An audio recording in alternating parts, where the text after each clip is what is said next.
Police officers are questioning Debbie Ocean as she is about to be released on parole.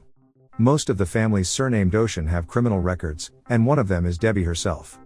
She says that she wants to change and live a simple life. Debbie takes her watch before leaving the prison. She tells the guard that she got it from stealing her brother. Debbie tells the guard to calm down because her brother also stole watches from other people. After that, she goes to the hotel and stops at the cosmetic shop. Debbie takes some things and brings them to the cashier. Debbie says she wants to return the cosmetics she bought last week at the same store. The cashier believes her and asks her to show the receipt. Debbie does not have it and says that this cosmetic has not been opened yet. The cashier cannot comply with her request, so Debbie relents and leaves with the stolen goods. She manages to steal the cosmetic items and lies to the cashier. Even more, she tricks the hotel receptionist by using the name of another person who had just left the hotel by saying that she has not quit because of a flight cancellation.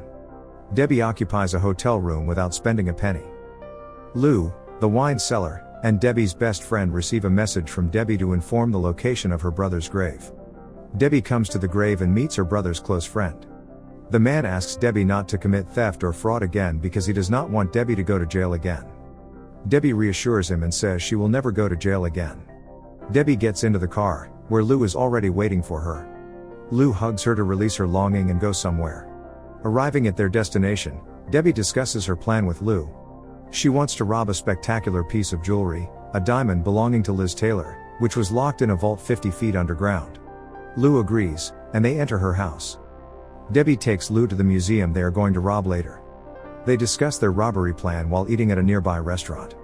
Lou says they need 20 people and a lot of money if they want to rob the museum. Debbie says they only need 7 people and $20,000. Debbie explains that soon, a Met Gala party will be attended by a famous artist, Daphne. During an interview with Daphne, a reporter asks who would design her dress for the party. She replies that she doesn't know, and Lou immediately asks Debbie to find a designer to work with them. They chose Rose, a designer who is in debt.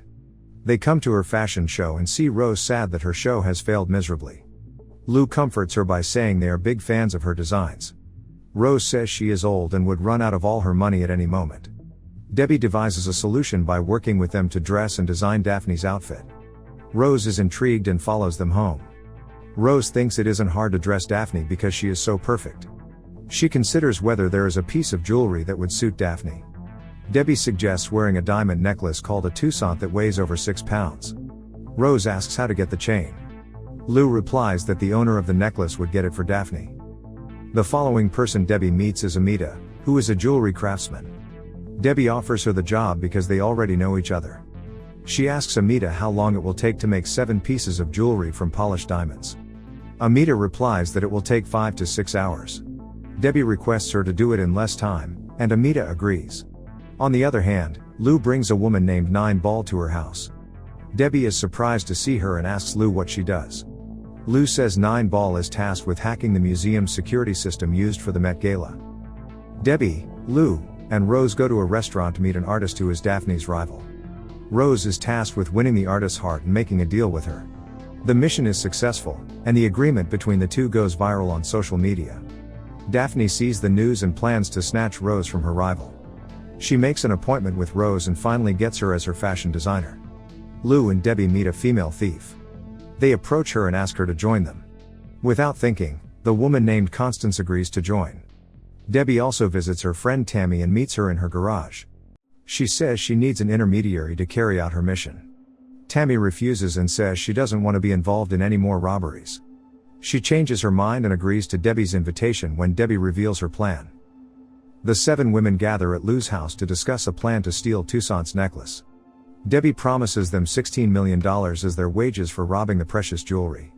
Over the next 3.5 weeks, the Met Gala will host an annual dance party to celebrate the new fashion show. Daphne will attend that party, and they will carry out their plan to retrieve the Toussaint necklace she is wearing. Nine Ball has hacked the security system where the event is being held so that the security cameras do not notice their actions. After discussing the plan, Debbie sends them home to prepare for their respective assignments. The next day, Tammy comes to Lou's place and carries a machine to make a mock statue. She can make a fake Toussaint necklace if there is a digital scan of it. She gives Debbie special glasses to scan the original Toussaint. Once they get it, Tammy's machine will print according to the digital print examined by the glasses. Rose and Amita go to a jewelry store to see the genuine Toussaint. The shop assistant shows them the necklace. Amita, a jewelry expert, says that the necklace he offers is not Toussaint. The assistant thinks it would take a long time to rent Toussaint. He apologizes to them and would not rent the necklace if the conditions were not met. Rose doesn't give up and persuades the shop owner by saying that Toussaint is useless if it is only placed in an underground vault. If the necklace is released and worn around Daphne's pretty neck, it would go viral, and the price would increase. The shop owner is relieved and agrees. They are invited to the dungeon where Toussaint is. Rose starts the action by wearing Tammy's glasses. But unfortunately, her glasses don't get a signal because they are too deep underground. Rose asks them to take the necklace to a sunny place so she can see the natural diamond. They obey and take Toussaint to a place where the sun is shining. Rose hastily scans the necklace with her glasses.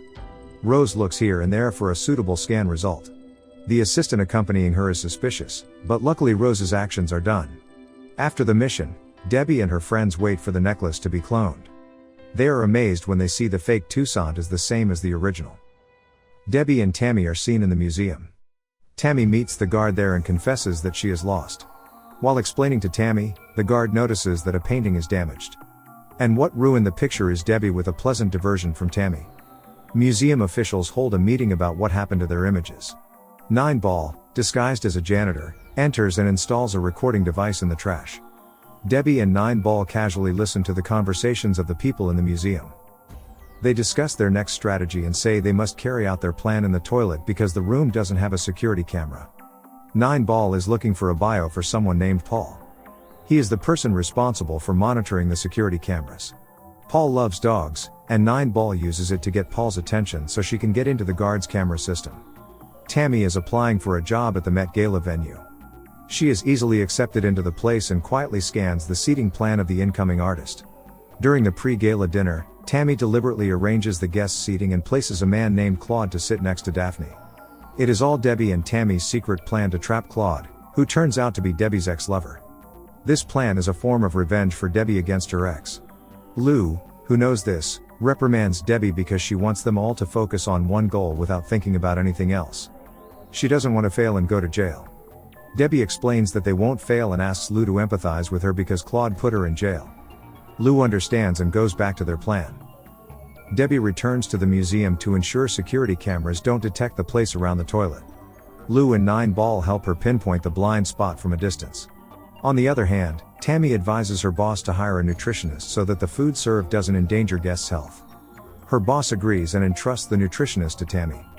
She returns to Lou's house and brings her friends' dresses to wear to the party later. As the Met Gala draws near, Daphne will wear the Toussaint for the first time. Several guards take the necklace to her place. Rose put it around her neck, and Daphne was blown away.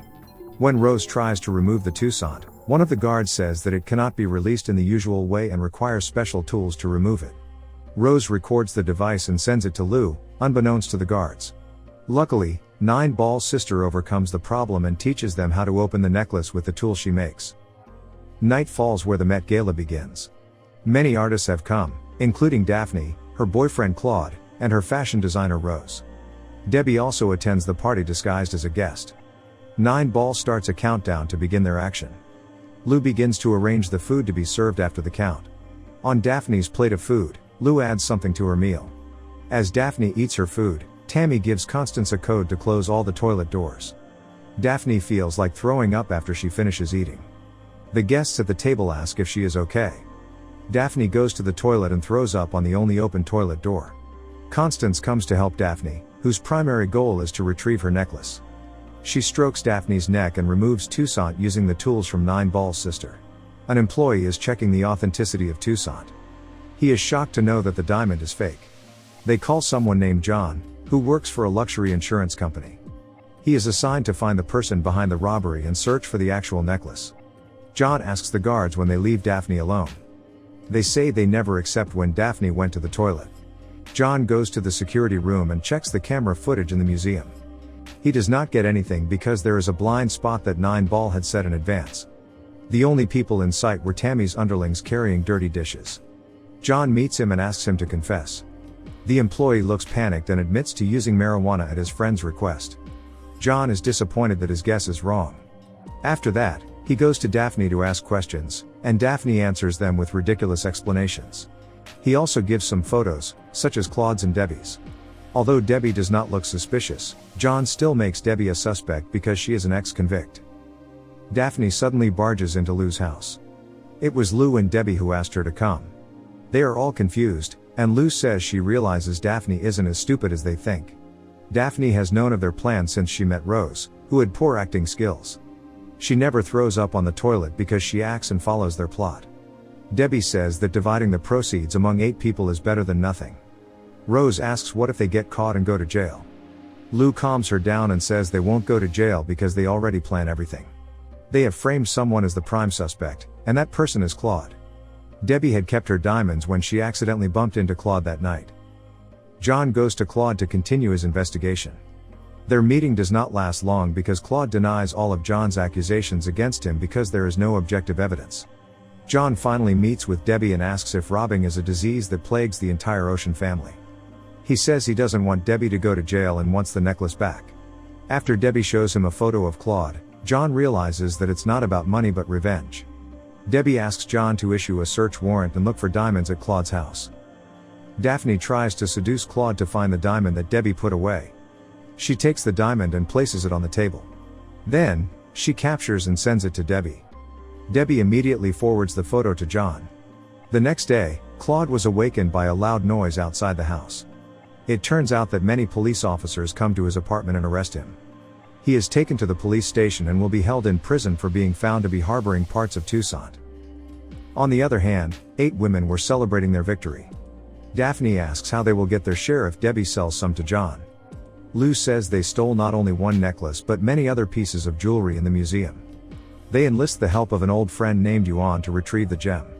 They manipulated several systems, and Debbie stood guard at the door to prevent anyone from entering the room. Debbie says that they would each earn $38 million. They are surprised and delighted. Finally, they can live their own lives the way they want. Subscribe to watch more videos like this, turn on notifications, and leave a like and comment to help the channel. Thank you for watching, and see you next time.